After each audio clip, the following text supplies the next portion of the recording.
Hi everyone, today we will talk about how to fix or how to solve Telegram video not playing iOS. To know how to fix or how to solve Telegram video not playing iOS, you should just go to settings like this. You will click.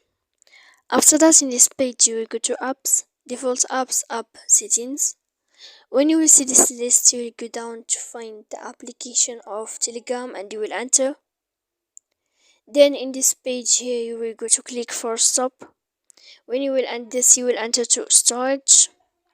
After that, in this page you will click clear cache, and then you will go to click manage storage.